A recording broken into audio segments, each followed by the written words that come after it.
Yan, shout out sa inyo mga master na nagko-comment mga master.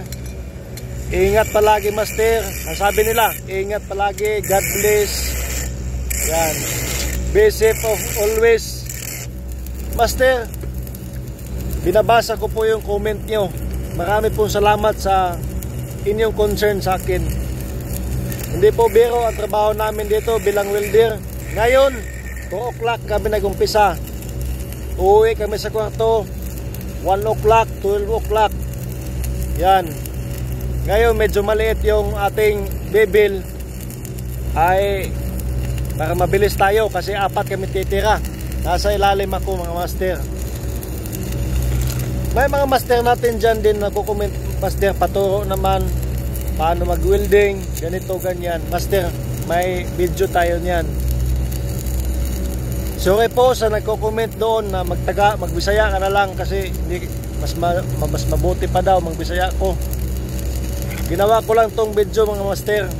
Itong pag tatagalog kahit nahirapan ako, nagkalisod-lisod na para maintindihan sa iba.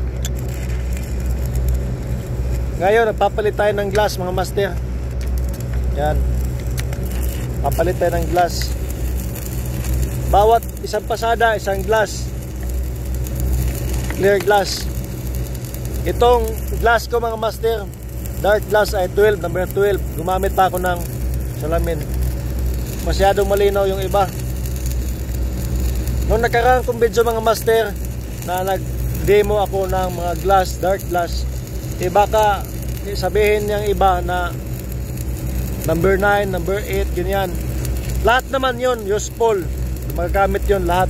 Yung ibig kong sabihin mga master, yung maliit na lusaw niya, yun na lang ang matitira. Makita mo. Minsan kasi yung spark niya, pag number 10 yung gamitin, lahat ng paligid ng nalulusaw ay makikita mo. Yung ganito na lang yung makikita mo, yung mismong melty ng metal. Yun ang ibig kong sabihin. Hindi naman yun lahat useful yun. Lahat yun magagamit. No. Oh, yan nakasama ko. Bangladesh kasama ko. Lahat noon makikita. Useful yun lahat. Galing ng number 11, 12, 11, 10, 9. Lahat yan makikita. Gamit ko din yan. Pero yung ibig kong sabihin mga master, yung maliit na lang na metal yung malulusaw. Ito po yung helmet ko mga master. Yan. Dahil pang ilalim tayo, yan ang helmet ko. Kahit patakan pa yan ng 1 galon na apoy, safety tayo dyan. Yan. Sabi nila, unsafe daw yung pag-welding. Yung nakapagsabi niyan, yung hindi pa nakasubok mag-welding ng ganito. Yan. Yan na apoy mga master. Pag nakasuot ka nito, pag tumama yan, hindi matamaan yung likod natin. May welding jacket tayo. Totoo naman, pag nasa mga mahigpit na mga company, yan, tama ka. Pero sa ganito, production tayo, pira-pira lang yan eh. Kailangan tayo ng pira. Kailangan tayo matapos agad ito. Hindi na naman tayo pwede matulog dito eh. Matatapos natin to nasa 8 oras. Yan. Depende sa bibil mga master. Depende sa bibil.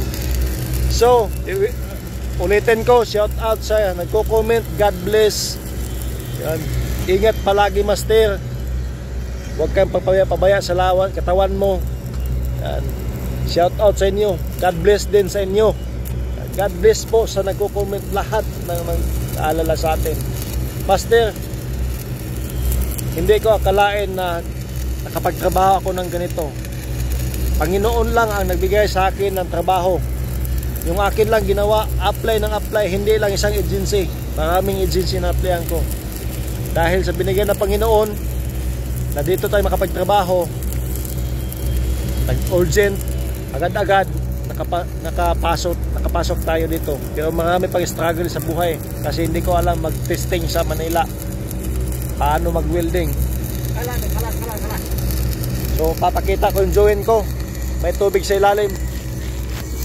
Yan. Yan, may tubig sa ilalim yan. Itong helper ko. Shoutout. Ah!